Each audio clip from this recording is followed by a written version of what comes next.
والصلاة والسلام على سيدنا ومولانا محمد أشرف الأنبياء والمرسلين وعلى آله وصحبه أجمعين. سبحانك لا علم لنا إلا ما علمتنا إنك أنت العليم الحكيم.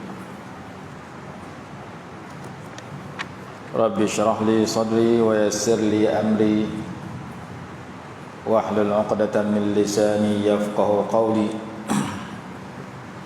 ولا حول ولا قوة إلا بالله العلي العظيم.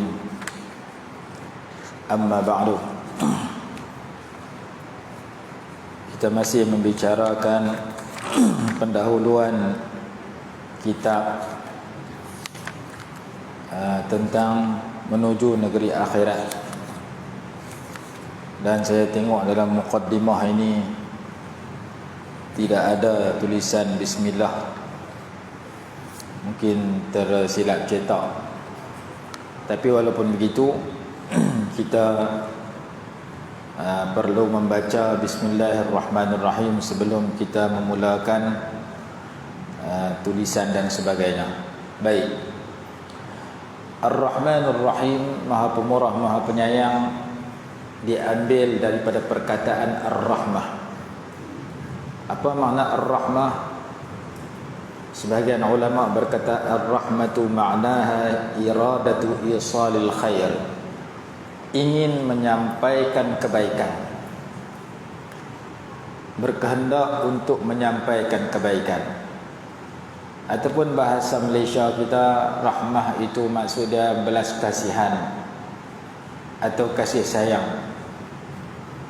Jadi sifat Allah Subhanahu wa taala terlalu banyak, namun yang sering ditonjolkan ialah Ar-Rahmanur Rahim, Maha Pemurah lagi Maha Penyayang. Yang tu yang ditonjolkan, walaupun boleh dengan sifat yang lain. Bismillahil-Muntaqimil Jabbar, Bismillahil-Muntaqimil Qahhar, dengan nama Allah yang maha membalas dendam, maha mengalahkan. Bismillahil-Syadidil Iqab, dengan nama Allah yang berat siksanya. Itu sifat-sifat garang yang cengeng, yang boleh diletakkan. Namun kenapa Allah selalu meletakkan Ar-Rahmanur Rahim? Kerana Kataba Rabbukum ala nafsihi rahmah. Dalam ayat 54 suratul An'am, Allah berfirman, Kataba Rabbukum ala nafsihi rahmah, Tuhan kamu telah menulis ke atas dirinya rahmah. Wa rahmati wasi'at kulla syai', rahmatku meliputi segala sesuatu. Wa rahmati sabaqat ghadabi, rahmatku mengatasi kemurkaanku. Dalam hadis Qudsi riwayat Imam Bukhari Muslim, inna rahmati sabaqat ghadabi. Dikatakan dalam hadis itu Nabi SAW bersabda, lamma khalaqallahu al-khalqa kataba kitaban fahuwa indahu fawqal arsh, inna rahmati sabaqat ghadabi. Dan kala Allah mencipta makhluk, Allah menulis satu tulisan di atas arash. Tulisan itu berbunyi, inna rahmati sabaqat ghadabi, sesungguhnya rahmatku mendahului kemarahanku, kemurkaanku. Dan sebagaimana Allah bersifat dengan rahmah kepada hambanya, Nabi SAW juga bersifat rahmah. Dalam surah Al-Anbiya ayat 107, wa ma arsalnaka illa rahmatan lil alamin, dan tidak kami utuskan engkau melainkan rahmat kepada seluruh alam. Dalam hadis yang lain, la yarhamullahu man la yarhamun nas, Allah tidak mengasihani orang yang tidak mengasihani orang ramai. Dalam riwayat yang lain, wa innama yarhamullahu min ibadihi ar-ruhama, Allah mengasihani orang hamba-hamba yang bersifat belas kasihan. Itu ayat-ayat yang menuntut kita bersifat belas kasihan. Fabima rahmatin minallahi lintalahum,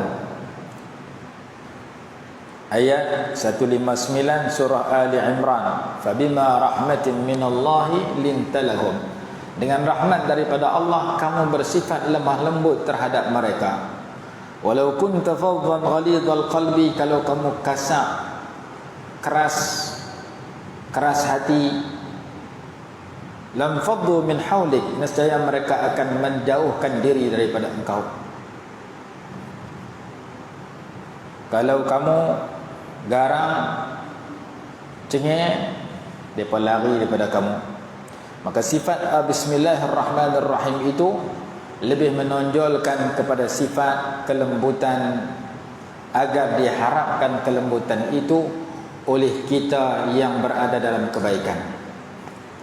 Yang kedua, Ar-Rahman ini sifat yang khusus kepada Allah, siapa pun tak boleh ambil. Yang sementara Ar-Rahim, penyayang, ada kepada Allah secara hakiki, ada kepada Nabi SAW secara majazi, secara pinjaman. Jadi ada sifat hak mutlak Allah, tak boleh ambil. Seperti nama Allah tak boleh siapa-siapa ambil. Dapat anak lelaki buh nama Allah, haram, berdosa. Yang boleh buh Abdullah. Abdullah boleh, hamba kepada Allah. Allah tak boleh. Tapi nama Nabi Muhammad ada kepada Nabi, boleh kita buh kepada anak kita dan cucu kita nama Muhammad. Nama Allah tak boleh siapa-siapa kongsi. Nama Muhammad boleh, bahkan digalakkan. Buh anak lelaki, salah seorang pada anak lelaki kita nama Muhammad. Ar-Rahman khusus kepada Allah, tetapi Ar-Rahim tidak khusus kepada Allah secara hakiki, kepada manusia secara majazi. Kepada Nabi SAW dalam Quran sebut wa kana bil mu'minina rahima, Allah maha penyayang kepada orang beriman. Ulama kata Ar-Rahman ini sifat pemurah yang khusus kepada Allah. Quran kata qul ud'ullaha aw ud'ur rahman, katakanlah qul ud'ullah, berdoalah kamu kepada Allah, qul ud'ullaha aw ud'ur rahman, atau berdoalah kepada Ar-Rahman, yakni Tuhan yang Maha Penyayang. Jadi Ar-Rahman itu Tuhan yang Maha Pemurah, hanya milik Allah. Dengan sifat Ar-Rahman itu Allah bagi kebaikan keduniaan kepada orang mukmin, kepada orang muslim, kepada orang kafir. Orang muslim pun kaya, orang kafir pun kaya. Kenapa orang kafir mereka kaya sedangkan mereka tak pernah menyembah Allah, tak beriman kepada Allah? Kerana mereka mendapat rezeki disebabkan kemurahan Allah daripada sifatnya Ar-Rahman. Jadi dengan sifat Ar-Rahman itu Allah bagi kepada kekasihnya dan bagi kepada musuhnya. Kekasihnya jadi raja, musuhnya jadi raja. Kekasihnya yang jadi raja Nabi Daud, Nabi Sulaiman alaihi wassalatu wassalam. Musuhnya yang jadi raja Firaun dengan Namrud. Dengan sifat Ar-Rahman, kemurahan Allah, Allah bagi kepada kekasihnya jadi Perdana Menteri. Allah bagi kepada musuhnya jadi Perdana Menteri. Siapakah kekasihnya yang jadi Perdana Menteri? Yang jadi menteri Nabi Yusuf alaihi salatu wassalam, jadi menteri keuangan di negaranya. Siapakah musuh yang jadi menteri? Haman, menteri kepada Firaun. Dan Allah bagi jadi wali Allah sebagai raja, wali Allah sebagai menteri. Dan ada raja dan menteri bukan wali Allah tapi musuh Allah. Siapakah wali Allah yang jadi menteri? Menteri Nabi Sulaiman, yang dengan karamahnya berpindah tempat duduk Puteri Balqis daripada Yaman ke Palestin dalam masa tak sampai sekelip mata. Itu karamah kepada seorang menteri yang dekat dengan Allah Subhanahu wa taala. Jadi raja ada kekasih Allah, ada musuh Allah. Perdana Menteri ada kekasih Allah, ada musuh Allah. Jawatan yang tak banyak dalam negara tu, ada Allah suka, ada Allah tak suka. Tambah jawatan banyak macam kita, kerja pemotong getah, Sudah tentu hak kutip skerat tu ada yang Allah suka, ada Allah tak suka. Hak Allah suka dia kutip skerat dia saja. Hak Allah tak suka dia balas skerat kawan sekali. Hak jadi cikgu ada Allah suka, ada Allah tak suka. Hak mengajar betul Allah suka, hak tidur dalam kelas macam cikgu Syahri. Yang bimbing bola. Allah tak suka. Kalau jawatan Perdana Menteri, jawatan Raja, ada kekasih Allah, ada musuh Allah. Ada kaya, ada miskin. Apa lagi jawatan kita tak tahu nak bilang kan? Jadi nelayan, jadi penerus getah, jadi pengedar ketum, banyak. Kenapa Allah bagi juga walaupun dia tak beriman? Kerana Allah bersifat Ar-Rahman, Allah Maha Pemurah. Dengan kemurahannya dia bagi kepada orang dia suka, dia bagi kepada orang dia benci. Inna Allah a'ta dunya liman ahabba wa man lam yuhibba walakin la yu'ti ad-dina illa liman ahabba. Hadis kata, sesungguhnya Allah bagi dunia ini kepada orang dia suka dan kepada orang dia tak suka. Tetapi dia hanya bagi agama kepada orang dia suka. Kita pegang apa juga jawatan, dengan jawatan itu kita dikontrol oleh agama. Kita pegang dengan agama, sama ada penerus getah, sama ada petani, sama ada nelayan, sama ada YB, sama ada menteri besar, sama ada Perdana Menteri jadi raja, jadi agung. Kita pegang dengan agama, kita kekasih Allah. Kita ketepikan agama, jadi sebaliknya. Hadis kata, aku hanya bagi agama kepada orang yang aku sayang. Lau kanatid dunya ta'dilu 'inda Allah janaha ba'udatin lama saqa kafiran syarbata ma'. Kalau dunia ini bernilai di sisi Allah seperti nilainya sebelah sayap nyamuk, Allah tidak akan memberi minum kepada orang kafir walaupun seteguk air sejuk. Tapi oleh kerana dunia ini di sisi Allah tak ada nilai, maka orang kafir lebih kaya daripada orang Islam. Orang kafir lebih sihat daripada orang Islam kadang-kadang. Orang kafir lebih pegang jawatan banyak daripada orang Islam. Hak jadi ahli parlimen kadang kafir ramai juga. Apakah Allah sayang kat mereka? Tak, lagi mereka tak beriman. Mereka duduk dalam keadaan tak betul lagi.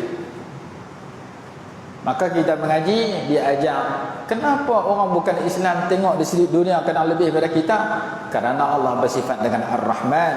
Ar-Rahman itu pemurah. Dengan kemurahan dia, dia bagi ke orang baik, dia bagi ke orang jahat di dunia.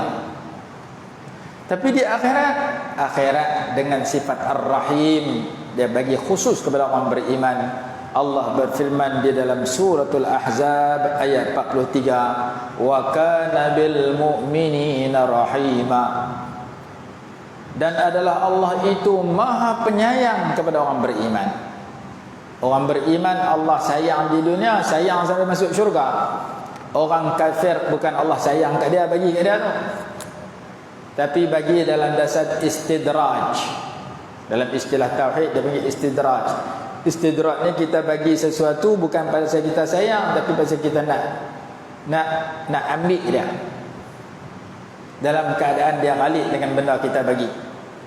Seperti kita tabur padi ke ayam. Kita jemur padi tengah panas, ayam main makan, kita baling ayam tu dengan ketul batu. Kita kalik sikit, dia main pula dah. Kita cari ketul batu tak ada, ambil kayu getah buat baling. Buat kerja baling tu. Ayam bersusah hati, ambil kedekut sungguh tuan padi ni.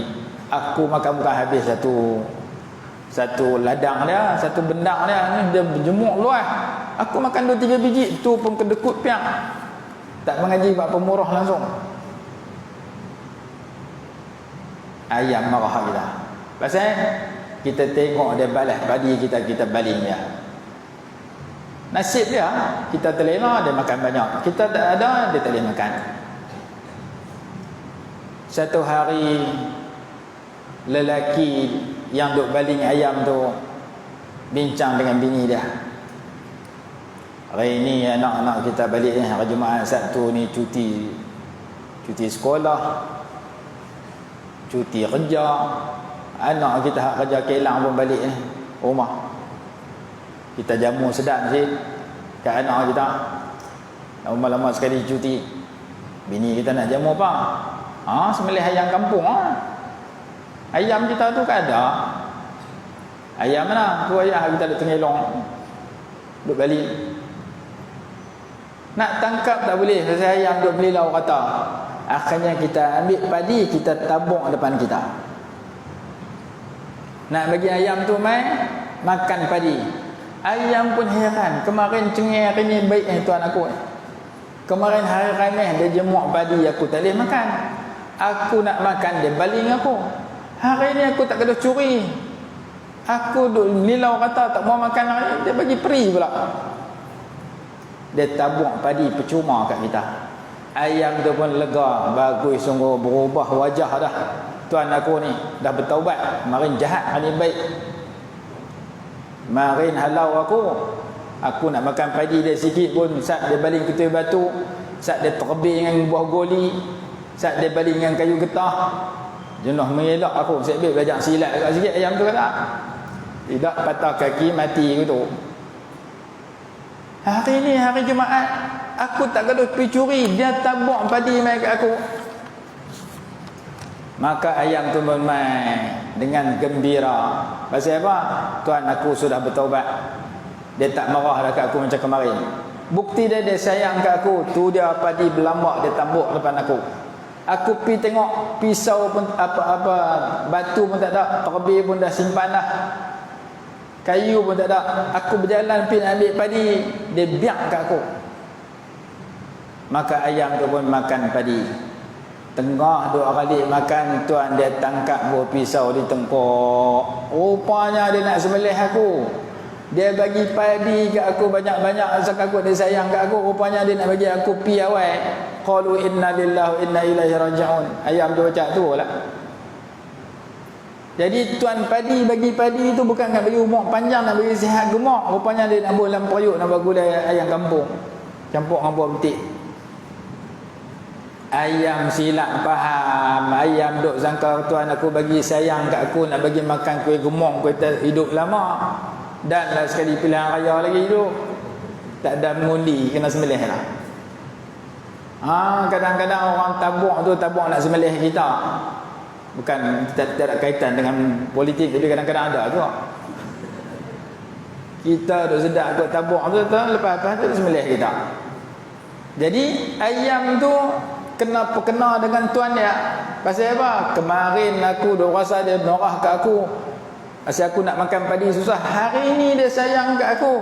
Rupanya sayang ada makna. Aku bagi padi bukan pasal sayang. Aku padi pasal aku nak jamu anak aku makan gulai ayam. Maka ayam itu sedang ghalib dengan nikmat dia dapat padi. Sebenarnya dia nak kena siksa dengan pisau. Dia nak kena putih tengkok dengan pisau. Nama dia sembelih. Maka demikian juga istidraj. Istidraj ni Allah bagi kesenangan kepada seseorang, dia ghalib dengan kesenangan itu sampai dia derhaka kepada Allah. Sampai satu masa Allah ambil nyawa dia, dia akan disiksa kalau dia tidak bertaubat. Dalilnya banyak. Sanastadrijuhum min haitsu la ya'lamun. Salah satunya ayat dalam suratul An'am. Falamma nasu ma dzukkiru bihi فتحنا عليهم أبواب كل شيء حتى إذا فرحوا بما أوتوا أخذناهم بغتة فإذا هم مبلسون فلما نسوا ما ذكروا به. tatkala mereka lupa apa yang diperingatkan kepada mereka. Orang peringat sembahyang 5 waktu jangan tinggal, puasa bulan Ramadan kena buat, zakat perlu dikeluarkan, aurat jangan dedah ke orang berdosa. Orang peringat hak ni hak halal, hak ni hak wajib, hak ni hak haram. Dia lupa masa dia nak melakukan perkara itu. Masa dia tak mau sembahyang, dia lupa kata sembahyang tu wajib. Masa dia nak beli kereta, beli rumah, pinjaman cara riba, dia lupa kata riba tu haram. Nasu ma dzukkiru bih. Mereka lupa peringatan yang disampaikan dalam khutbah Jumaat, dalam kuliah subuh, kuliah duha, kuliah maghrib. Hatta idza farihu bima utu, sehingga mereka sedang bergembira dengan apa yang diberikan kepada mereka. Duk syok dengan kesihatan mereka, duk syok dengan kekayaan kemewahan mereka, syok dengan kawan-kawan mereka, syok dengan hiburan mereka. tengah daripada syok tu, akhaznahum baghtatan, kami ambil nyawa mereka secara mengejut. Fa idzahum mublisun, ketika itu mereka berputus asa dari rahmat Allah. Jadi Allah ingat, hak kita dapat kesenangan lah ni, tubuh badan sihat, duit banyak, kawan ramai. Jangan sampai apa yang kita dapat, anak bini, rumah, kereta, handphone, menyebabkan kita, membiarkan kita duduk dalam dosa. Kalau duduk dalam dosa tapi tak kena bala, sebenarnya kamu duduk dalam ghalit makan padi macam ayam tadi. Sampai satu masa pisau mai tengkok kamu. Sampai satu masa yang terdekat, pisau tu pi ke tengkok ayam tu. Ayam duk berasa tuan dia sayang, rupanya tuan dia nak sembelih. Manusia yang derhaka pada Allah, dia rasa, oh Allah sayang kat aku duk buat jahat, tak pernah kena azab pun. Rupanya dia akan tunggu satu masa, ketika itu dia tak ada harapan dah nak patah balik ke dunia, tak boleh dah. Maka Allah Ta'ala sebut, wa kana bil mu'minina rahima. Allah sayang kepada orang beriman. Di dunia dia sayang dah. Orang beriman ni hati tenang, walaupun duit tak berapa banyak, walaupun pangkat tak berapa besar, walaupun kekurangan keduniaan ada kepada dia, tapi hidup dia bahagia sebab keimanan itu menjadikan hatinya tenang. Tapi kalau orang semayang tak cukup, hati dia tak tenang, walaupun dia boleh gelak darah jumpa orang kawan. Kalau orang tak tinggal dosa, hati dia tak tenang. Quran kata, wa man a'rada an zikri fa inna lahu ma'isyatan dhanka. Barang siapa yang berpaling daripada mengingatiku, baginya kehidupan yang sempit, kehidupan yang huru-hara, kehidupan yang kacau bilau. Hidup dia tak akan bahagia kalau dia tak taat kepada pencipta dia. Maka orang beriman bahagia sebelum mati, syok dah, bahagia dah. Orang beriman dia nak tingkat iman, dia pergi mengaji, hidup dia tenang, tidur lena.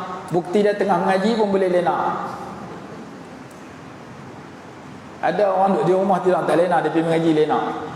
Dia kata tenang sungguh mengaji dia tak. Balik bini dia tanya, boleh apa tadi? Tak tahu, boleh mengeroh. Saya mengajak al-ustaz, ada seorang hamba Allah kuliah maghrib, mula-mula kuliah dia lena sambil duduk mengeroh. Habis dekat habis, kita nak marahkan dia, takut dia mimpi jumpa bidadari, dia marah kita pula. Dan saya pernah ceramah satu masjid belah no. Pengurusi masjid tu jadi kerja pagat. Malam dia berjaga, siang dia lena. Saya kerja gad. Pengurusi majlis. Sebelum ceramah dia habaq. Dia kata, saya hari ini ditugaskan oleh Tuan Imam untuk jadi pengurusi majlis. Ceramah yang akan disampaikan oleh ustaz ni. Ustaz ni akan menyampaikan ceramah yang berkesan kepada kita. Dia ada isi banyak.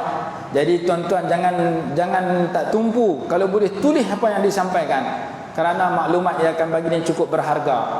Saya pun dengar, dia jet aku sekarang ni. Saya pun mula ceramah. Perang ceramah, hujan turun.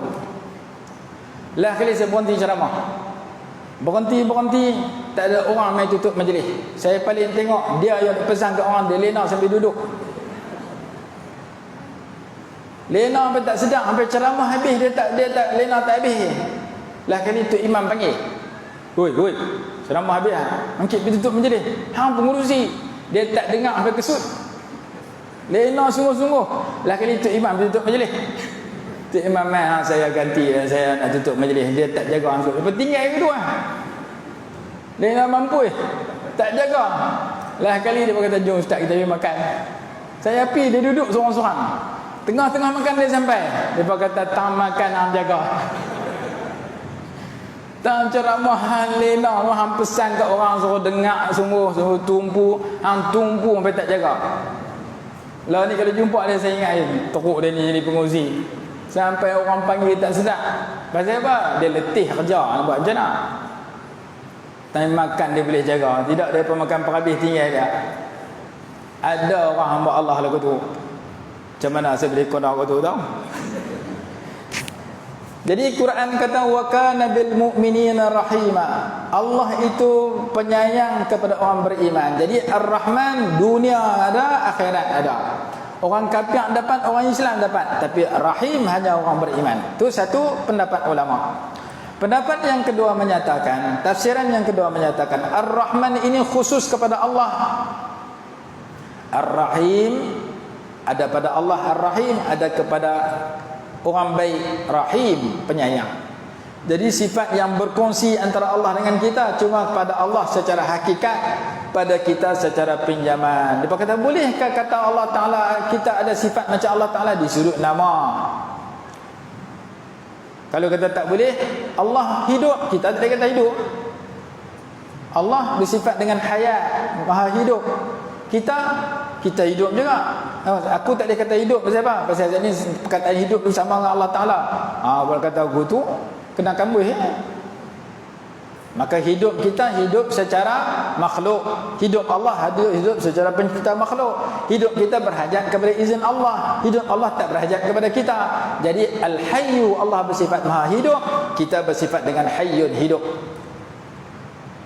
Sebagaimana Allah maha hidup, kita hidup. Sebagaimana Allah maha penyayang, Nabi SAW seorang yang amat penyayang kepada orang beriman. Dalilnya ayat dalam surah Taubah, laqad ja'akum rasulun min anfusikum aziz, hujungnya bil mu'minina raufur rahim, dengan orang beriman amat belas kasihan, amat penyayang. Jadi pada Allah Ar-Rahim, pada Nabi SAW Rahimun. Dan ada hadis yang berbunyi takhallaqu bi akhlaqillah, berakhlaklah kamu dengan akhlak Allah. Apa maksud berakhlak kamu dengan akhlak Allah? Ulama kata ay bil akhlaq allati yujawwizullahu laka an tatakhallaqa biha, dengan akhlak yang Allah haruskan untuk kamu berkelakuan dengannya. Contoh dia apa? Contoh dia Ar-Rahim. Allah Maha Penyayang, Allah suruh si kita bersifat penyayang. Akhlak yang Allah tak haruskan, tak bolehkan, jangan ambil. Apa Allah tak bagi sifat dia kat kita, dia saja yang boleh, kita tak boleh ambil. Takabur. Takabur sifat Allah, sombong, angkuh, ego, kerana Allah saran. Kita tak boleh takabur, kita tak boleh ego, kita tak boleh sombong, kita tak boleh angkuh. Kalau kita ambil sifat itu, Allah marah kat kita, Allah musuhi kita. Al-kibriya uridai wal 'azamatu izari, faman naza'ani fi syai'in minhuma khasamtuhu wala ubali. Dalam hadis kursi kata, takabur itu selendang aku, takabur itu umpama pakaian aku. Siapa cuba ambil sifat itu, aku lawan dia, aku musuhi dia, aku tak peduli apa. Maka takabur sifat khusus bagi Allah. Iblis mula ambil dulu, maka Allah marah ke iblis. Aba wastakbara wa kana minal kafirin. Aba, iblis enggan sujud hormat kepada Nabi Adam. Wastakbara, dan dia takabur. Wa kana minal kafirin, dan dia termasuk orang kafir. Tu ayat Quran. Hadis, la yadkhulul jannata man kana fi qalbihi misqalu dzarratin min kibrin. Tak boleh masuk syurga siapa yang dalam dirinya ada sekecil-kecil sifat takabur. Sifat membesarkan diri, sombong, angkuh, ego, belagak, yang tu Allah Ta'ala tak suka. Lambat masuk syurga. Maka kita jangan bagi ada sifat itu. Kenapa manusia suka takabur? Imam Ghazali rahimahullah kata ada 6, 7, 8 sifat, 7, 8 sebab manusia belagak. 2 di sudut agama, baki lagi di sudut dunia. Di sudut agama, ilmu dengan ibadat. Orang ilmu banyak belagak ke orang ilmu sikit, orang ibadat banyak belagak ke orang ibadat sikit. Nak rawat macam mana? Nak rawat penyakit itu, kita kena berasa kita boleh ilmu, kita boleh ibadat, anugerah Allah. Allah yang kontrol kita supaya kita banyak ibadat. Allah yang kontrol kita supaya ilmu kita dapat, supaya kita tak berasa hak kita yang menyebabkan kita ego. Pengarang kita hikam kata, rubbama futiha laka babut ta'ah wa ma futiha laka babul qabul. Boleh jadi Allah buka kepada kamu pintu ketaatan, tapi dia tak terima ketaatan kamu. Maka kamu buat taat banyak, jangan duk belagak. Kalau kamu tak tahu dapat pahala tak dapat pahala, kamu hanya baik sangka saja. Jadi ketaatan yang kita lakukan bukan untuk kita ego, ilmu yang kita tuntut bukan untuk kita belagak, tapi untuk kita melihat dengan hati kita bahawasanya kelebihan yang kita dapat itu limpah kurnia Allah kat kita.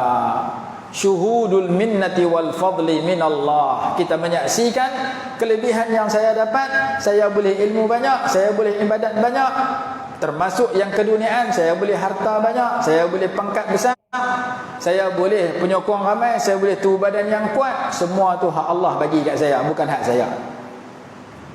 Siapa ajak lagu tu? Surah Fatihah yang tuan-tuan baca sekali dengan saya tu, ajak lagu tu. Surah Fatihah kata kalau benda baik Allah bagi, benda jahat jangan kata Allah bagi. Siratal ladzina an'amta alaihim, jalan orang-orang yang engkau bagi nikmat ke atas mereka itu. Nikmat benda baik engkau yang bagi, bukan hak aku. Engkau sama Allah Taala. Kita sandarkan nikmat benda yang kita suka, yang kita dapat, nikmat kesihatan, nikmat duit, nikmat harga nyawa, nikmat ahli keluarga, nikmat kereta, nikmat rumah, nikmat menyawa. Semua nikmat kita dapat hak engkau bagi kat saya, bukan hak saya. Tapi benci benda tak elok, sesat benda tak elok, tidak dikatakan engkau benci kepada mereka, engkau sesatkan mereka, tapi engkau tidak ada di situ. Yang ada ghairil maghdubi alaihim, bukan jalan orang yang dibenci atas mereka itu. Engkau tak ada di situ. Yang ada dibenci atas mereka.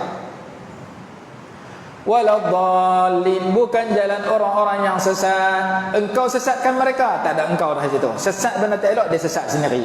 Benci benda tak elok, dia punya pasal. Tapi nikmat benda elok engkau yang anugerah. Surah Fatihah ajak kita bersopan dengan Allah. Benda baik kita sandang Allah bagi kat kita, benda buruk menimpa kita mungkin punca daripada kita. Di antara dalilnya firman Allah dalam surah An-Nisa, "Wa ma asabaka min hasanatin famin Allah, wa ma asabaka min sayyi'atin famin nafsik." Apa saja benda baik yang kamu dapat, ia datang daripada Allah. Apa saja benda buruk yang menimpa kamu, ia berpunca dari diri kamu sendiri. Kita ni tak berkalih. Hak baik buh kat kita, hak buruk buh kat Allah Ta'ala. Dia dapat anak nombor 1 mengaji pandai, Aisyah dapat nombor 1, pergi sembang kedai kopi. Hang didik lagu mana anak hang ni mengaji pandai, masuk universiti ni dapat nombor 1 lalu mengaji. Tengoklah siapa pak dia, mak dia. Macam mana kami jaga anak, bukan macam hampa ni, anak hampa duk ikut ketum ya. Anak aku jaga elok. Aku memang pandai mendidik, bubuh kat dia. Anak nombor 2 Aisyah dapat nombor 41. Tahun depan anak nombor 2 Aisyah dapat nombor 41, nombor belakang kali. Sembang kedai kopi.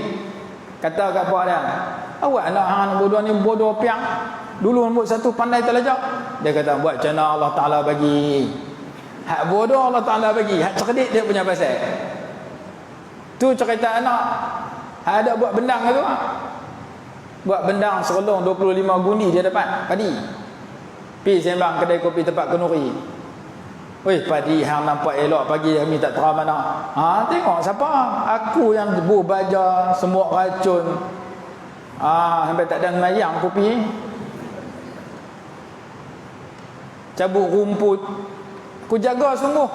Sandak pergi kat dia. Pasal apa? Serolong 25 gundi. Duk tahun depan serolong 5 gundi. Awak padi yang teruk 5 gundi yang dapat atas ni. Serolong. Nak buat macam mana Allah Ta'ala bagi, kita terima lah. Hak teruk buh Allah Ta'ala bagi, hak elok kat dia. Surah Fatihah kata hak elok Allah bagi, hak tak elok duk kat hang. Tu surah Al-Fatihah. Surah Asy-Syu'ara, Nabi Ibrahim kata apa? Alladzi khalaqani fahuwa yahdin. Allah yang cipta aku, Allah bagi petunjuk kat aku. Cipta benda baik Allah jadikan, petunjuk benda baik Allah bagi. Lah kali Nabi Ibrahim kata, "Wa idza maridtu fa huwa yashfin." Apabila saya sakit, maka dialah yang menyembuhkan saya. Sakit benda tak elok, dia tak kata bila Allah bagi aku sakit. Aku sakit sendiri. Bila saya sakit, dia yang menyembuhkan saya. Menyembuh benda elok, Allah sembuhkan. Sakit benda tak elok, saya sakit sendiri. Sakit punca pada saya tak pandai jaga kesihatan. Makan tak pantang. Orang lain makan gula tak banyak, saya makan gula lebih daripada orang lain, saya kena kecil manis. Bila kita sakit jangan kata Allah Ta'ala bagi. Kata punca kita tak pandai jaga kesihatan, beradab dengan Allah Subhanahu Wa Ta'ala. Tu suratul Syu'ara. Dalam suratul Kahfi pun sama. Ketika Nabi Khidir menebuk kapal yang elok menjadi rosak, Nabi Khidir kata, saya pejahanam.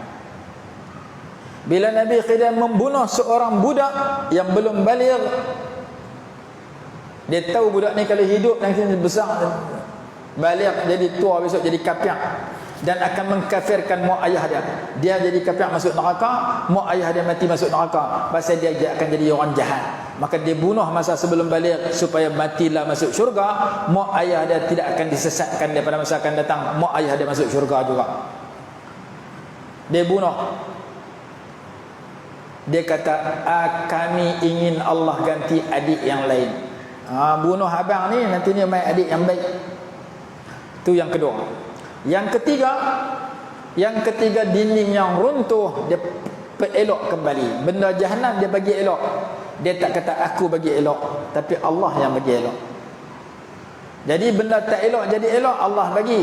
Benda elok jadi tak elok, aku nak buat sendiri. Apa Nabi Khidir kata? Ammas safinatu fakanat limasakin ya'maluna fil bahri. Adapun kapal itu, dia adalah milik orang-orang miskin yang bekerja di dalam laut. Fa'aradtu an a'ibaha, maka aku nak pejahanam dia. Pejahanam benda tak bagus, aradtu, aku yang bagi jahanam. Karena dia tahu kalau tak jahanam nanti raja balas pada masa di depan, raja yang zalim curi kapal itu. Maka nak elak daripada kena curi, maka ditebuk bagi jahanam. Daripada ayat ini ulama petik beberapa hukum. Hukum yang pertama, orang miskin kadang-kadang dia ada harta tapi dia tetap layak menerima zakat. Jangan kita kata orang miskin kereta pun tak ada, rumah pun tak ada. Kadang-kadang rumah ada, kereta ada, tapi nak beli beras tak ada duit. Nak makan beras tak ada, kena minta derma, kena minta zakat ke orang. Oh, hang ada kereta. Kereta bukan boleh tokak tayar tu masa tak ada nasi.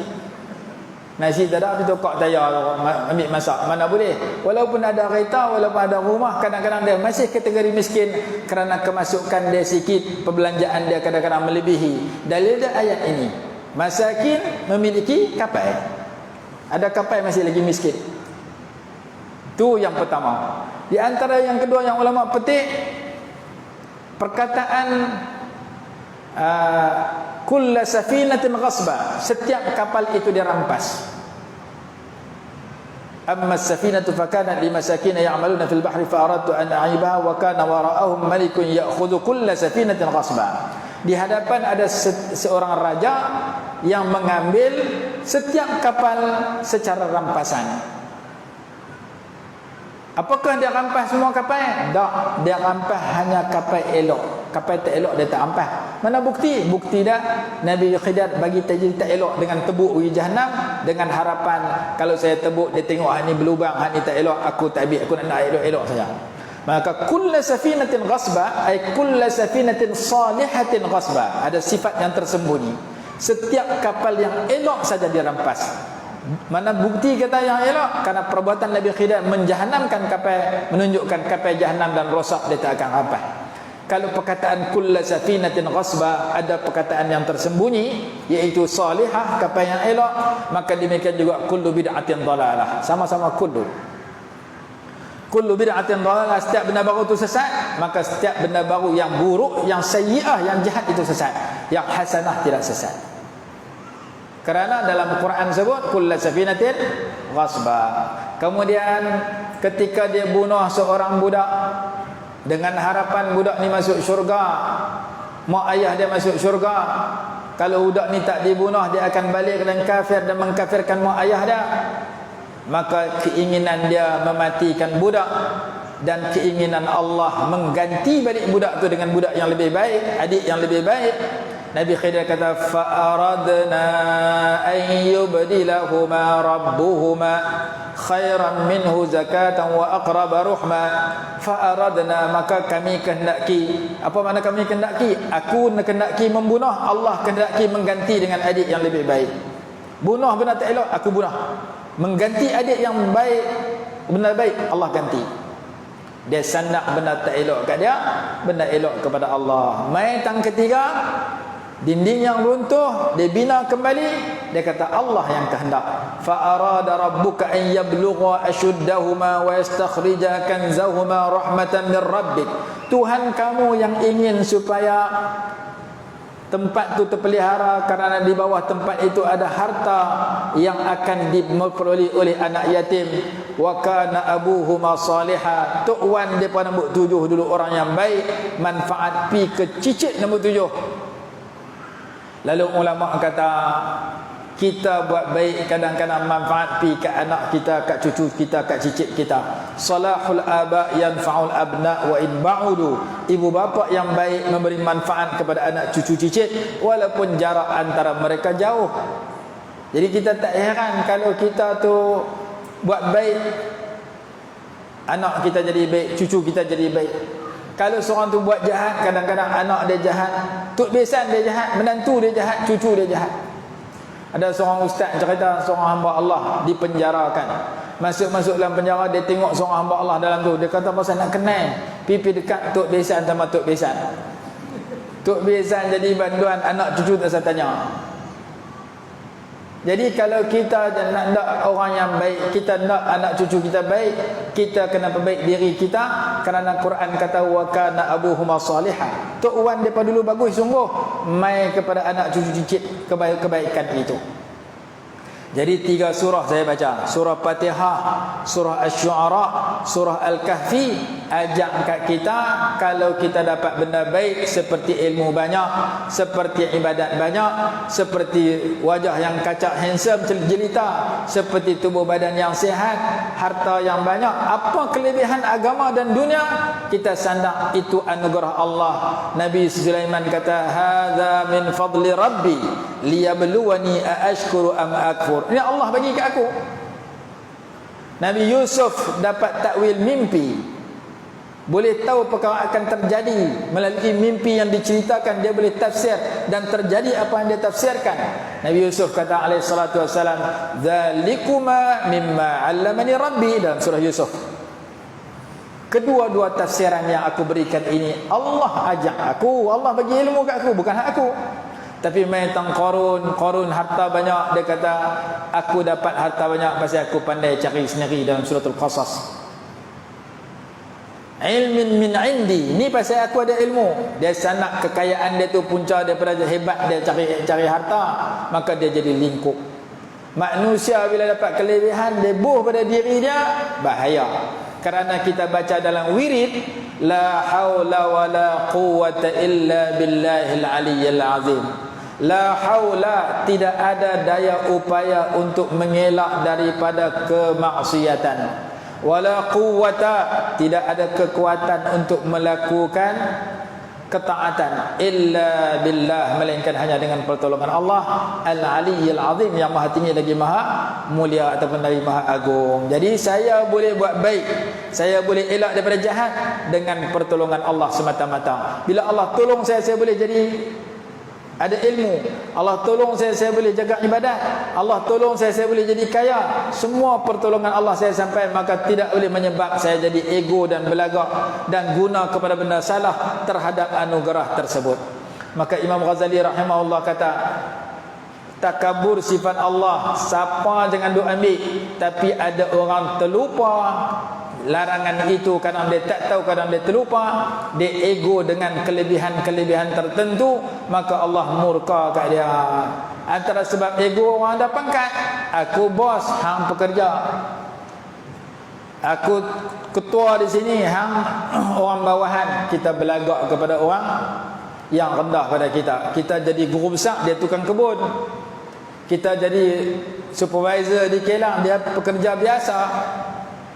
Kita jadi bos, dia orang biasa, kita pandang hina kepada dia. Nabi SAW sebut, rubba ash'asa aghbara madfu'in bil abwab law aqsama 'ala Allahi la abarra. Kadang-kadang orang tu nampak tak terurus, rambutnya kusut, badannya berdebu berlemah. Kalau dia bersumpah dengan nama Allah, Allah makbul sumpah dia. Ada di kalangan manusia penampilan dia biasa, Tapi kalau dia doa dia mustajab. Kita pakai kuat, pakai tai hebat, doa tak mustajab pasal terima rasuah. Kadang-kadang kita tak boleh tengok pakaian depan saja. Pakaian dia nampak biasa, kemungkinan dia orang yang hampir dengan Allah. Pakaian kita hebat, kadang-kadang kita dosa banyak. Nabi SAW sebut sedemikian. Maka Imam Ghazali rahimahullah buat contoh dalam kitab Ihya. Ada orang belagak pasal kaya, belagak kat orang susah. Ada orang belagak pasal kuat, belagak kat orang lemah. Ada orang belagak pasal dia berpangkat, belagak kepada orang tidak ada pangkat. Ada orang belagak pasal dia penyokong ramai, belagak kepada orang yang penyokong sikit. Ada orang belagak pasal segak, belagak kat orang huluh. Orang yang putih belagak ke orang hitam, dia putih melepak, belagak kepada orang hitam. Ada orang hitam belagak kepada orang hitam gelegam. Dia kata, aku walaupun hitam kopi susu, hang hitam kopi terus. Hitam pun boleh belagak lagi. Maka jangan kena perangai belagakkan kita, kerana Allah murka siapa belagak dengan kelebihan keduniaan yang dia miliki. Kelebihan agama pun tak dia belagak, tambah kelebihan keduniaan. Kalau kita baca dalam sejarah, dalam kitab Tafsirul Jalalain ada cerita Qarun, dia ada hubungan adik-beradik dengan Nabi Musa. Apa hubungan dia dengan Nabi Musa? Sepupu Nabi Musa, Ibnu Am. Satu. Yang kedua, Qarun ini hafal Taurat. Kalau Qarun hidup zaman lah, hafal Quran, hafiz Al-Quran. Kalau hidup zaman lah. Tapi dia hidup zaman Nabi Musa, dia hafal Taurat. Ilmu dia banyak, dia hafal kitab Taurat. Kemudian di segi keluarga dekat sangat dengan Nabi Musa, sepupu, adik-beradik Rasul, hafal kitab Rasul, kitab Taurat. Tapi apabila Allah uji dia dengan kekayaan, anak kunci kepada gudang dan dibawa oleh, dipikul oleh sekumpulan orang yang ramai. Anak kunci orang tanggung banyak, harta tak saya tanya banyak mana. Sampai kita korek telaga, jumpa kacik pinang, kita kata harta karun tenggelam sana timbul di telaga belakang rumah kita. Sampai orang pinjam nama dia, guna di Malaysia. Harta jumpa dalam tanah, harta karun. Pasal apa ambil dalam tanah jadi harta karun? Kerana karun harta dia ditenggelam oleh bumi. Jadi Tasik Qarun, saya pergi melawat sekali di Fayyum, Al-Fayyum nama tempat tu. Di situ kita berjalan di tengah padang pasir dengan kereta, sampai tengah jalan kita nampak serupan laut. Tapi dia bukan laut, dia adalah tasik. Ayak masin, ada kerang tepi, ada nelayan cakap ikan. Duk tepi ni tak nampak ujung tu. Punya luas kawasan itu yang ditelan oleh bumi, harta karun dan hartanya dan istananya dan hartanya pada ketika itu. Masa dia berlawak, dia tempat duduk dia dibuat daripada emas. Masa dia naik kuda, pelana dia emas. Kita kaya terang mana pun kosong kereta kita mana ada emas. Habis sangat kita beremas di muka kita dengan makan pisang emas. Dia tempat duduk dia dibuat daripada emas. Punya hebat Qarun ni. Tetapi dia derhaka kepada Allah, belagak dengan kekayaannya. Maka Allah suruh bumi telan Qarun. Jadi jangan sampai kita merasa tinggi daripada orang lain dengan sebab-sebab tertentu. Kalau kita merasa tinggi diri, Allah tak suka. Bila Allah tak suka, Allah tak tolong kita. Kalau ada kat kita sifat buruk, takabur ke, ujub ke, riak ke, Allah tak suka, maka pertolongan Allah payah nak sampai. Buktinya Allah berfirman dalam surah yang kita baca hari itu, wa yauma hunainin, dalam surah Taubah, wa yauma hunainin id a'jabatkum kasratukum falam tughni ankum syai'a. Pada hari peperangan Hunain, kamu ujub, kamu kagum dengan bilangan kamu yang ramai, Allah tak tolong pada peringkat awal. Tetapi dalam peperangan Badar, para sahabat merendah diri kepada Allah kerana bilangan mereka sedikit, 300 orang saja nak lawan 1000 lebih. Kalau di segi logik akal tentu kalah dah 300 nak lawan 1000. Maka Quran kata walaqad nasarakumullahu bibadrin wa antum azillah. Allah telah menolong kamu dalam peperangan Badar ketika kamu merendah diri, merasa hina di hadapan Allah Subhanahu wa taala. Sifat merendah diri ini mengundang pertolongan Allah kerana Allah sayang. Sifat meninggi diri, Allah murka dan marah. Maka sifat buruk kalau ada kita kena buang. Sebab ulama buat perumpamaan dia seperti anjing. Sifat-sifat buruk tu kilabun ma'nawiyah, anjing secara makna. Hadis kata malaikat rahmat tak masuk dalam rumah yang ada gambar atau ada anjing. Innal malaikata la tadkhulu baitan fihi kalbun aw surah. Sesungguhnya malaikat rahmat tak masuk dalam rumah yang dalam rumah tu ada anjing dengan gambar. Gambar tu ulama tafsir kata patung. Patung orang, patung binatang jangan bagi dia dalam rumah, kerana tak main malaikat rahmat. Bela anjing malaikat rahmat tak main. Malaikat maut main. Malaikat maut dia tak kira ada apa dia masuk. Sebab dia jalan tugas dia. Malaikat rahmat tak masuk dalam rumah yang ada anjing. Demikian juga kelebihan Allah tidak akan diberikan kepada manusia yang dalam diri dia ada anjing. Macam mana dalam diri dia ada anjing? Dalam diri dia ada sifat-sifat buruk. Quran kata sa'asrifu an ayati alladhina yatakabbaruna fil ardi bighairi alhaq. Aku palingkan ayat-ayat aku daripada hati orang yang takabur tidak tanpa kebenaran. Jadi kita baca kaum Ad, kaum Samud, Abu Lahab, Abu Jahal, musuh-musuh para rasul dulu, mereka kena penyakit itu. Mereka kena takabur, mereka kena sombong, mereka kena angkuh. Mereka kena Rasulullah baik, mereka tak mau ikut juga kerana memelihara kehebatan dunia yang sementara yang mereka miliki. Baik itu yang ikut Nabi SAW peringkat awalnya mustad'afin, kaum yang lemah. Mereka tak terima ketika wafatnya Sayyidah Khadijah, wafatnya Abu Talib. Nabi SAW ditindas dengan berat oleh kaum musyrikin Mekah. Nabi SAW terpaksa keluar pergi ke Taif untuk berdakwah. Sepi dengan Zaid ibn Harisah radhiyallahu anhu, sampai di Taif mendakwah kepada kaum Saqif. Kaum Saqif himpun hamba-hamba mereka, kanak-kanak mereka, orang-orang yang bodoh di kalangan mereka, tuju Rasulullah dengan kutip batu banyak-banyak. Dilindung oleh Sayyidina Zaid ibn Harisah. Rasulullah kena tang urat ketin atas pada tumit, luka berdarah keluar. Maka malaikat mai jumpa. Allah suruh saya jumpa kamu, nak tanya kamu, boleh tak kamu izinkan untuk saya pelaga 2 gunung di sini untuk memusnahkan semua musuh-musuh yang menyakiti engkau? Nabi SAW jawab, la, jangan. Bal arju an yukhrijallahu min aslabihim man ya'budullaha wa la yushriku bihi syai'a. Jangan bunuh mereka walaupun seorang, kerana aku mengharapkan Allah keluarkan dari tulang sulbi mereka orang yang mengesakan Allah, mentauhidkan Allah dan tidak menyekutukan Allah. Kamu jangan bunuh mereka walaupun mereka jahat. Kenapa? Karena kalau mereka tidak beriman, aku masih mengharapkan anak, cucu, cicit mereka beriman. Biar pak tak beriman, lepas tu dia ada anak tu akan dapat petunjuk, walaupun pak dulu ni tak dapat petunjuk. Rasulullah tak bagi malaikat menghancurkan semua orang yang menyakiti Nabi SAW pada ketika itu. Maka malaikat Jibril kata kepada Nabi SAW, sadaqa man sammaka raufar rahim. Maha benarlah Allah yang telah menamakan engkau sebagai raufun rahim, orang yang amat belas kasihan dan penyayang. Rasulullah baca doa pada ketika itu, Allahumma hdi qaumi fa innahum la ya'lamun. Ya Allah, bagi petunjuk kepada kaumku, mereka tak tahu. Sedangkan mereka buat Rasulullah begitu teruk. Yang beriman masa tu seorang budak nama Adas. Rasulullah dah disakiti, dibaling. Rasulullah pergi berehat di satu kebun anggur. Letak tangan atas ketui batu. Tangan ketui batu tu berlubang.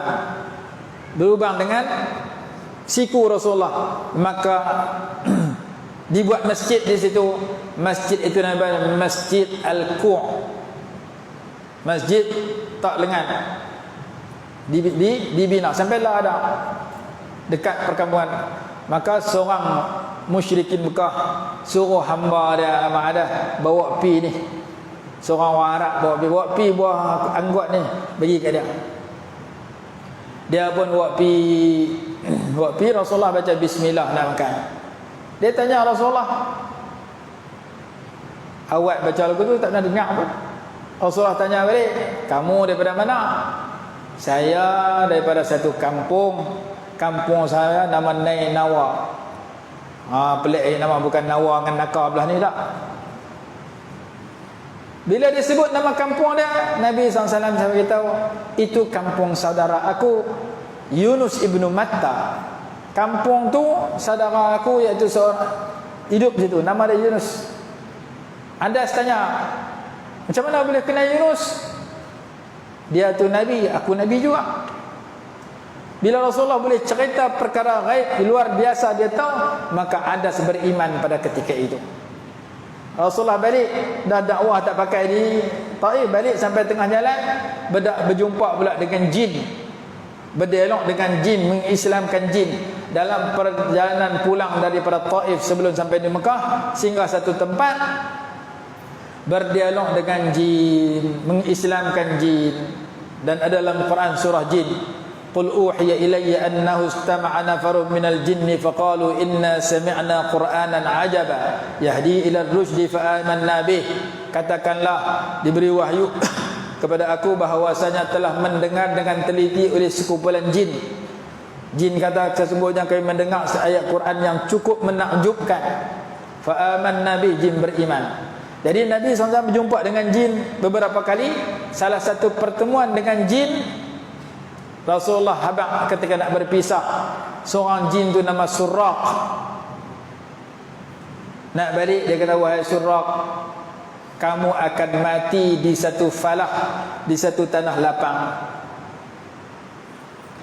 Masa tu yang mengembumikan kamu adalah orang yang baik di zaman itu. Maka setelah berpisah, jin hak kawan dengan dia duduk tunggu tengok sampai satu masa mati sungguh. Di zaman siapa? Di zaman Khalifah Umar bin Abdul Aziz rahimahullah. Umar bin Abdul Aziz, Khalifah Sayyidina Umar bin Abdul Aziz rahimahullah, dia bergerak bersama dengan pengiring dia. Sebab dia khalifah, kena ada pengiring jalan. Sampai tengah jalan tengok seekor ular sedang duduk kelupuk. Dia kata kepada pengiring dia, berhenti sat, kita tengok pelik dengan ular ni. Satu mati. Bila mati dia kata, saya nak korek, saya nak tanam ular ni. Pengiring dia kata, tak payah tuan khalifah, tak payah, bagi kami buat.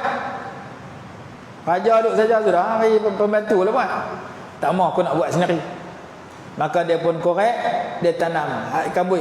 Habis tanam kambui, terdengar suara gaib berkata, benarlah kamu wahai Surraq,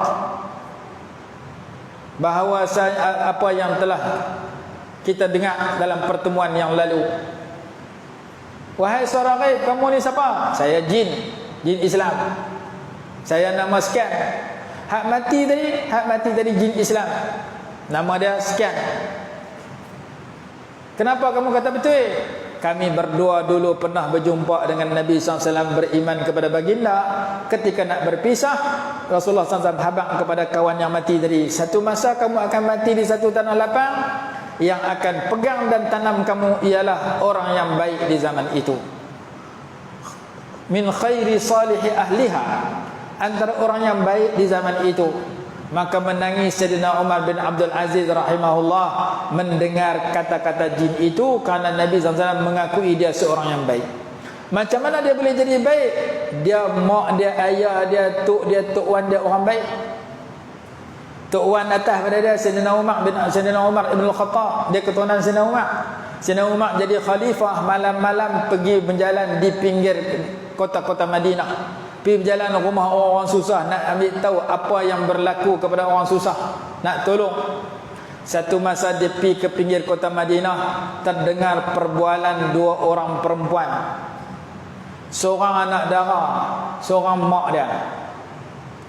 Mak dia kata ke anak dara tu, wahai anakku, hari sudah larut malam, sila campur susu yang kita nak jual ke orang esok dengan air sejuk. Tujuan dia nak beri untung banyak. Kalau jual susu original boleh duit sikit.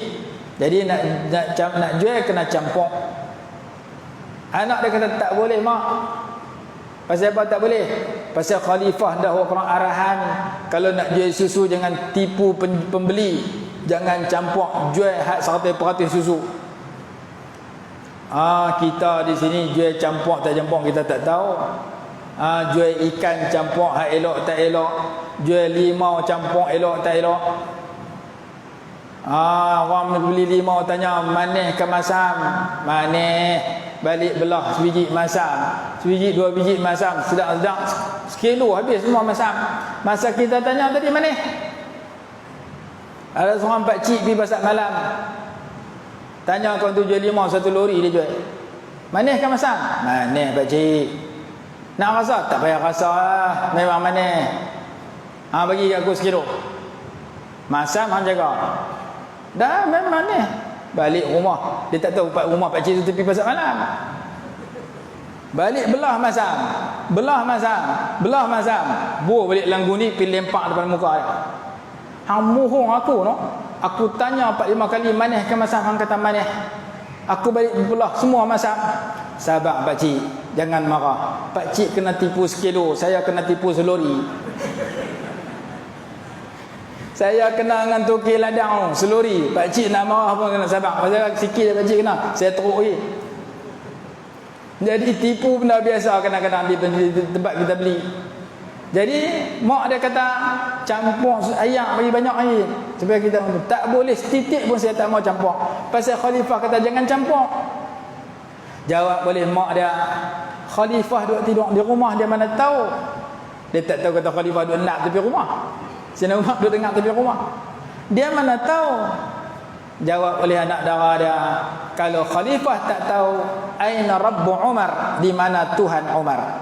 Dia tak tahu, kita boleh tipu dia, tapi kita tak boleh tipu Allah Ta'ala. Allah Ta'ala tahu. Mak dia tak jadi pasal anak dia mengaji tauhid 100%, kita 40%. Tak lulus, tak lulus. Saya mengajar lu Matak Mahmud, seorang pelajar tu bila nak bagi keputusan, mak pakat ayah pakat main dengan mak. Kata mak ayah dia pun ada dua orang sekali. Main dengar penerangan guru kepada mak ayah tentang prestasi anak-anak dia. Seorang ayah tu dia main riau depan ustaz tu. Riau sungguh-sungguh. Anak dia lulus, banyak pelajaran lulus. Lepas tu ustaz dia tanya, awak pakcik riau siapa ni? Keputusan lulus juga ni?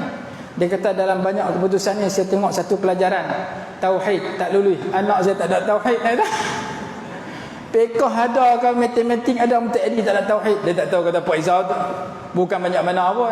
Tapi dia terlalu sedih. Pasal apa? Anak saya tak ada tauhid. Tak ada tauhid mana? Bukan Islam, kafir. Jadi perempuan tadi akidahnya tinggi, tauhid dia mantap, walaupun manusia tak tahu, Allah Ta'ala tahu, maka aku tak akan tipu.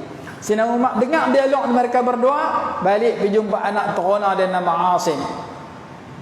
Wahai Asim, hampir cek rumah sekian, alamat sekian, nombor rumah sekian, postcode sekian. Hampir cari rumah tu. Buat apa? Ada seorang perempuan baik, jujur, takut ke Allah Ta'ala. Perempuan tu bagus. Hang pinang, hang kalau hang nak menikah, hang pinang buat bini hang. Aku jadi pak mentua. Anak dia tak apa nak mau jawab. Nak pi tak pi, tak tahu ni, nak tak ada nak pak bagi kelas kita nak kelas sendiri. Anak dia tak apa nak mau jawab. Bila anak dia tak mau jawab, Sayyidina Umar kata kalau hang tak mau pinang buat bini hang, aku nak ambil buat bini aku. Tu dia. Aku nak tambah senarai masih kosong lagi. Dengar pak dia kata daripada boleh kat pak boleh kat aku dah. Dia pun berpinang buat bini dia. Setelah dia berkahwin dengan perempuan tu, melahirkan seorang anak perempuan, kalau tidak salah nama Fatimah. Fatimah tu dipinang oleh Abdul Aziz, menikah dengan Abdul Aziz, dapat anak bernama Umar bin Abdul Aziz, cucu penjual susu. Seorang presiden, pemimpin nombor satu negara, nikah anak dia dengan rakyat jelata. Tak cari sama-sama kaya, sama-sama pangkat. Kerana kat budak tu ada tauhid, ada ihsan.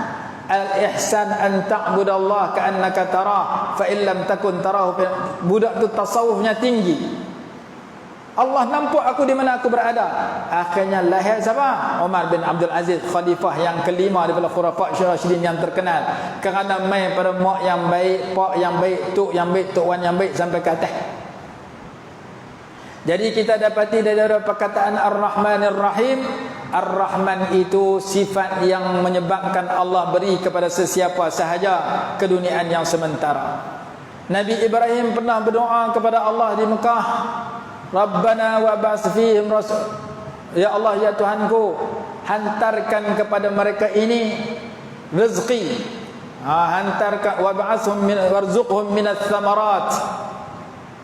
Warzuqhum minats thamarat la'allahum yashkurun.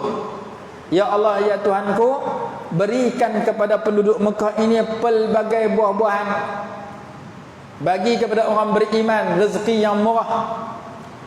Kalau saya main Mekah, saya mau Mekah ni tanah dia kering kontang, pokok tak tumbuh, tapi saya minta kurniakan kepada hamba yang beriman di sini, kepada orang Islam di sini, rezeki buah-buahan yang pelbagai, mudah-mudahan mereka bersyukur. Allah Ta'ala jawab, aku akan bagi juga kepada orang tak Islam, tak beriman sedikit. Bagi juga. Jadi Nabi Ibrahim minta Allah Ta'ala, bagi kat orang Islam sudah rezeki, kat orang bukan Islam biar mati kebuluran, tak usah makan, kata apa. Nabi Ibrahim minta lagu tu. Allah Ta'ala jawab, aku nak bagi juga sikit kat orang kafir. Masa semasa duduk di dunia aku bagi sikit. Itu ayat dalam surah Al-Baqarah. Jadi doa Nabi Ibrahim Allah makbul. Bagi kat orang Mekah ni pelbagai jenis buah-buahan. Kita pergi Mekah ketika haji umrah, pokok satu pokok pun tak tumbuh, tapi macam-macam buah ada. Buah tempat kita tak nak tengok di negara lain ada, buah tempat kita pun ada sana. Ada buah durian sebiji RM90 sekarang ni. Kita hidu tengok bau pun tak ada, lama duduk atas kapal, duduk atas kapal laut. Ada buah petai, ada buah genok, buah petai pun ada, kangkung pun ada. Kawan-kawan saya duduk di Mesir, kalau orang pergi umrah pesan suruh beli petai, suruh beli belacan, Maggi lah macam-macam ada.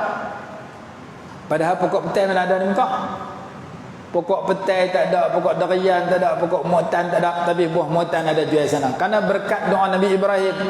Ibrahim kata hantar kepada Mekah ni pelbagai jenis buah-buahan. Bagi ke orang Muslim saja. Allah Ta'ala jawab, bal umatti'uhum qalilan. Aku bagi ya kepada orang bukan Islam, walaupun mereka kufur, tapi sedikit. Maka dengan sifat Ar-Rahman itu Allah Maha Pemurah. Dengan sifat kemurahannya, kita yang beriman dapat rezeki, orang kafir dapat rezeki. Kita sihat, mereka sihat. Kita dapat menikmati keduniaan, mereka keduniaan. Tetapi khusus kepada orang beriman, Rahiman. Wa kana bil mu'minina rahima. Dalam masa yang sama, Allah Subhanahu wa ta'ala memberikan Ar-Rahman itu di dunia, Ar-Rahim itu khusus kepada orang beriman. Dan disebutkan di dalam hadis, Nabi SAW juga seorang yang rahim, penyayang, dan dia mendoakan rahmat kepada orang-orang yang berkelakuan baik. Salah seorang yang berkelakuan baik yang mendapat doa daripada Nabi SAW ialah orang yang bertoleransi, orang yang tak kisah di dalam berjual beli, di dalam berhutang dan membayar hutang, yang ada tolak ansor. Rahimallahu amdan samhan idza ba'a, samhan idza ishtara, samhan idza qada, samhan idza iqtada. Ada hadis sebut sedemikian. Semoga Allah merahmati seorang hamba yang tasamuh, yang bertolak ansor ketika menjual. Kita jual ke orang, orang beli kat kita rambutan sekilo, kita tukar mu'tan, maka kita tolak ansor, kita bubuh bagi lebih 2-3 biji daripada sekilo. Itu hak sedekah. Ataupun kita timbang rambutan kita, harga dia RM5 7 kupang, RM5 4 kupang. Okey, bayar RM5 sudah, 4 kupang saya diskaun. Itu nama samhan izaba. Dia ada tolak ansor ketika dia menjual. Bukan orang beli kat kita gula sekilo harga RM3, kita bagi 999 gram, 1 gram kita perkena dia. Itu tak ada tolak ansor. Itu wailun lil mutaffifin, Quran kata, masuk neraka orang perkena orang dalam menyukat tak cukup dengan timbang tak cukup. Orang beli gula kat kita sekilo 1000 gram, kita bagi sekilo 10 gram. 10 gram tu sedekah kita. Itu tasamuh nama dia. Sama ada kita bagi lebih daripada apa yang dia bayar, ataupun kita diskaun daripada harga yang dia patut bayar. Dia patut bayar 10, bayar 9 sudah. Hak kita sedekah tu kadang-kadang penyebab murah rezeki kita, penyebab kesihatan kita baik, penyebab hidup kita bertambah makmur. Peluang kita nak sedekah, nak pergi cari orang minta sedekah kat tengah jalan susah. Dia mai jumpa kita buka kedai sayur, tiap-tiap kali orang beli sayur kita sedekah. Dia beli sayur lobak, dia beli sayur gubih, dia beli apa-apa nak beli, lah kali dia nak balik. Okey Sat, saya sedekah asam limau 2 biji. Saya sedekah cabai Melaka 5 biji. Cabai Melaka sedekah banyak-banyak pun dia tak boleh makan. Pedas terlajak. Saya jumpa seorang hamba Allah belah ala ustaz. Tiap-tiap orang beli kat dia, dia akan bagi. Sama ada dia potong duit satu. Okey, nilai semua RM9, 7 kupang diskaun. Ni sedekah, buat 5 sebiji. Sedekah sikit-sikit. Ni apa togel sikit. Orang beratuk kedai sayur ni. Kedai lain duk tengok saja. Kira-kira kan Pak Cik ni buat apa ni? Dia perkena ilmu apa, pengasih apa, beratuk 15 orang. Saya pun pergi tengok. Oh, rupanya tiap-tiap orang beli kat dia tak kira RM5 kan RM10, mesti dia potong duit satu, dia bagi satu. Menyebabkan dalam masa terdekat boleh pergi haji, umrah. Pergi haji dengan duit tu pasal pelanggan dia berlambak-lambak. Pelanggan dia beli tang lain, harga cukup-cukup, bayar cukup-cukup. Di sini bayar mesti sekupang 2 hilang, dia potong, mesti dapat hadiah ekstra lagi. Padahal biji asam limau bukan mahal mana. Tapi tiap-tiap orang dia bagi.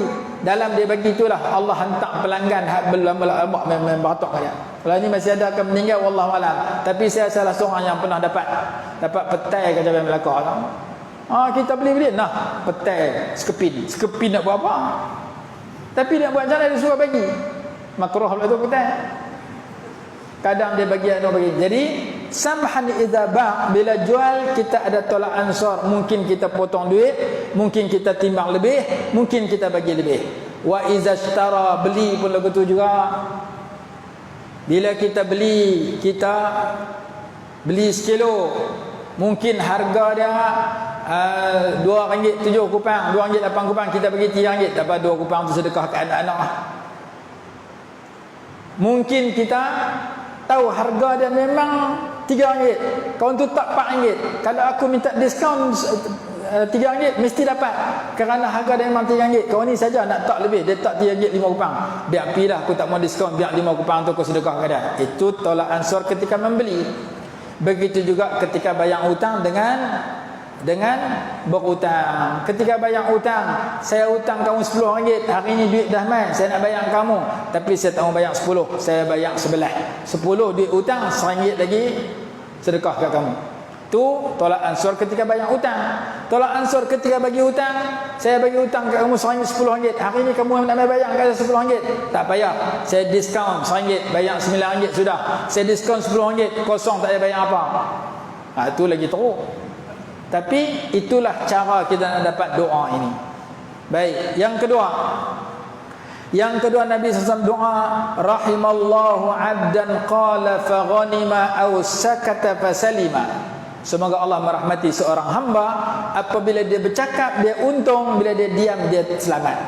Bercakap kata-kata yang baik, bila dia diam selamat daripada mengeluarkan kata-kata yang buruk. Orang lagu ni Rasulullah doa rahmat kat dia. Kalau dia bercakap ghanimah, dapat harta rampasan perang, dapat keuntungan. Bila dia diam, salimah, selamat daripada timbul keburukan. Tak kira kata-kata itu dengan mulut atau dengan tulisan dalam handphone. Jangan kita tulis benda yang menyebabkan kita rugi, tulis yang dapat untung. Kalau kita rugi, jangan tulis. Yang ketiga, rahimallahu ra'an shalla qabla al-'asri arba'an. Semoga Allah merahmati seorang yang semayang sebelum asar sunat 4 rakaat.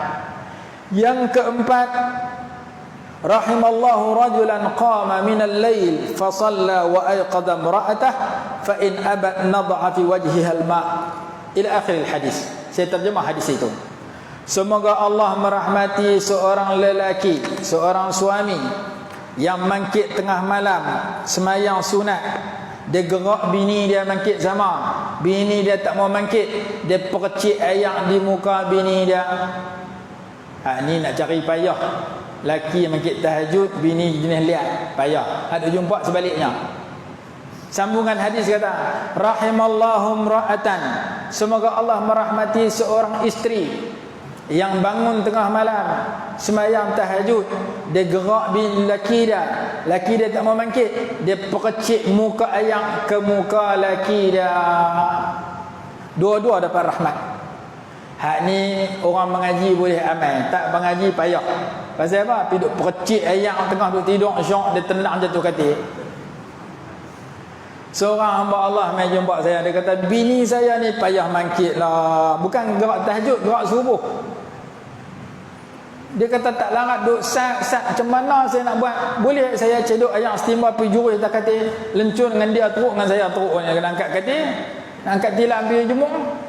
Saya kata macam ni pakcik beramal dengan hadis. Hadis kata kalau pasangan kita malas bangkit sembahyang, spray di muka dia, ambil ayak buh di muka, kena ayak dia segar, nadhaha fi wajhil ma'. Rasulullah kata percik ayak, mungkin dia tak segar walaupun dia letih, tapi dalam masa sama mata dia, muka dia tak segar, buh ayak di muka dia, bila segar dia kena bangkit. Kerana ni sembahyang subuh, bukan sembahyang sunat. Sembahyang subuh wajib. Oleh kerana dia tak mau bangkit dengan sebab dia tua tak larat, kita kena bantu dia dengan buh ayak di muka dia, bukan cedok ayak stimba jurus lencun dengan tilam semua. Itu berkeling juga. Abang ada hadis kata sedemikian. Terima kasih ustaz, saya baik ustaz abang tidak lencun tilam saya hari-hari. Saya hangat hati, panggil tak bangkit, tak tahu nak buat apa, mai tanya ustaz. Jadi dalam hadis kata apa? Kalau seorang isteri bangkit sembahyang malam, gerak laki tak mau bangkit, spray ayak. Spray ayak sama ambil ayak buh di muka atau buh di spray, jangan buh dalam mulut, komok-komok semua. Hak tu terjun sampai bawah katil terus. Spray itu untuk dia bagi segar. Dua-dua laki bini buat perangai ni sentiasa mendapat kasih sayang Allah, kerana payah nak jumpa orang bangkit sembahyang sebelum subuh. Hadis kata sembilan, aku doa kepada Allah agar Allah bagi rahmat kepada suami yang bangkit gerak bini dia sembahyang tahajud, dan bini yang bangkit awal gerak laki dia sembahyang tahajud. Kalau masing-masing tak mau bangkit juga, tolong segarkan muka mereka dengan ayak sejuk, dengan nadah, mana percik ayak ke muka. Akhir sekali, masa tidak mengizinkan, orang yang pergi umrah, lelaki pergi umrah mendapat doa daripada Nabi SAW. Orang yang pergi haji, lelaki pergi haji dapat doa Nabi SAW apabila ketika dia bertahallul, dia cukur rambutnya. Setengah orang dia tahallul dia gunting, orang perempuan gunting, orang lelaki dua pilihan, nak gunting boleh, nak cukur boleh.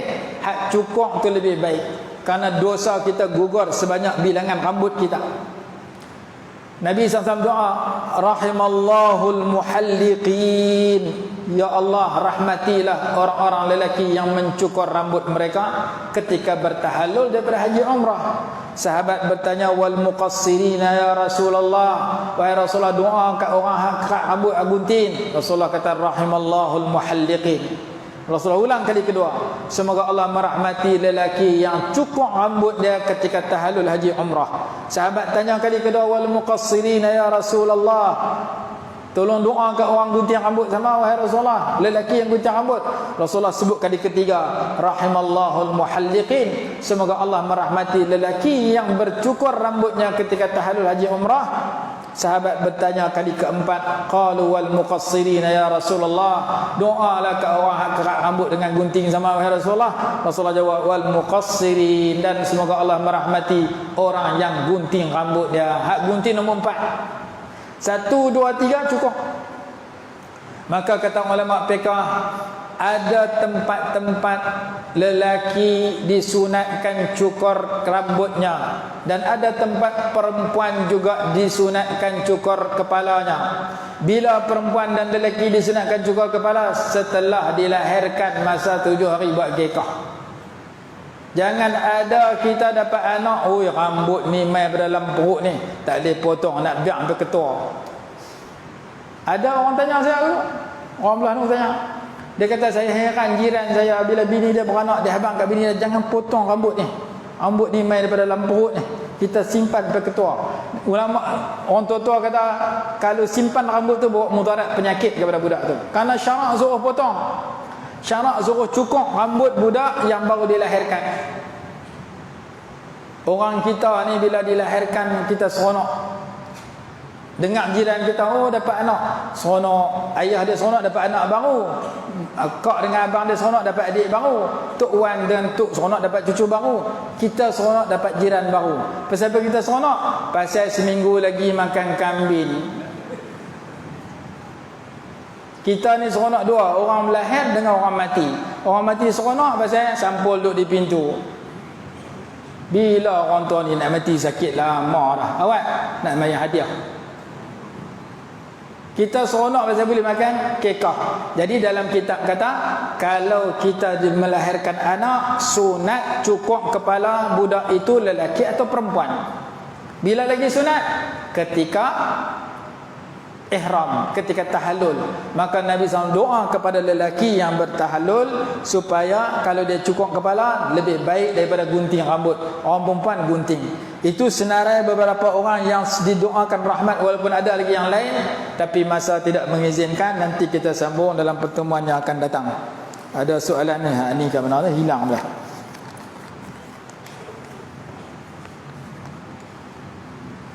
Semasa membaca Fatihah, imam baca lebih dari 2 harakat bagi yang 2 harakat dan dengung bagi yang tidak dengung.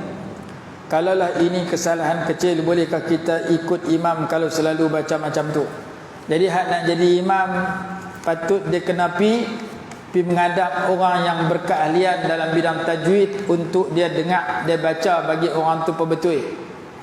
Kadang-kadang kita lihat kalau ke belah Ustaz Syekh Qadri hafizahullah ta'ala, dia pakar dalam bidang tu.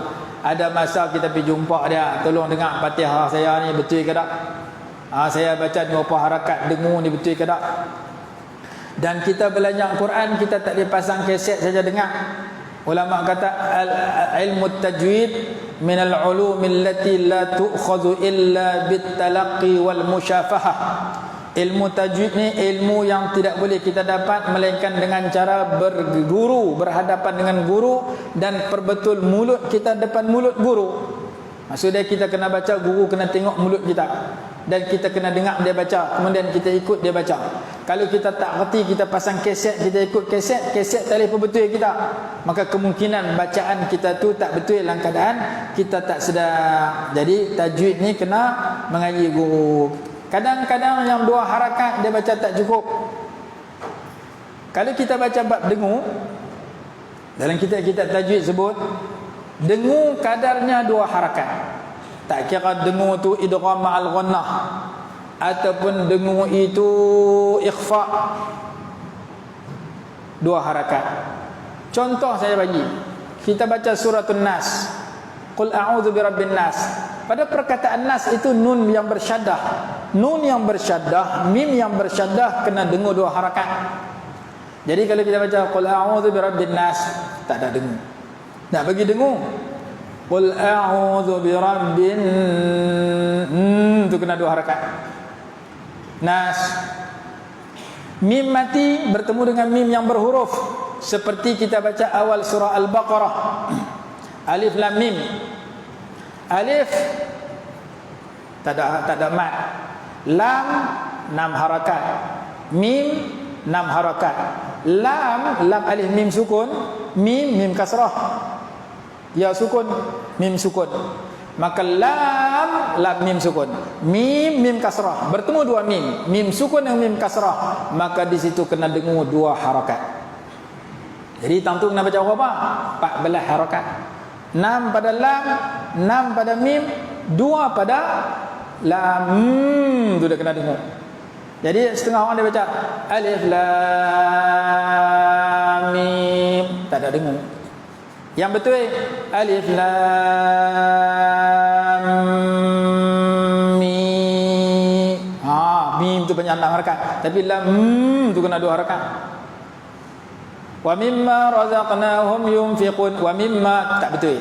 Wa mim kena 2 harakat. Ikhfa pun lagu tu. Buka dalam kitab tajwid yang kecil sudah dia sebut dengung 2 harakat. Berapa ramai orang baca Quran tak ada dengung pada ikhfa, tak ada dengung pada idgham, tak ada dengung pada mim yang bersyaddah, tidak ada dengung pada nun yang bersyaddah, maka tak dengung tu tak betul. Nama dia lahnul khafi. kesalahan yang tersembunyi, hukum dia makruh, maka kita kena berhadapan dengan guru kita belajar baru dia perbetul satu persatu. Soalan dia kata harakat tak cukup ataupun harakat terlebih termasuk dalam lahnul khafi yang menyebabkan makruh, maka dia kena perbetul. Lebih-lebih lagi kalau dia jadi imam pada orang, dia kena perbetul. Tak berapa jelas tulisan ni.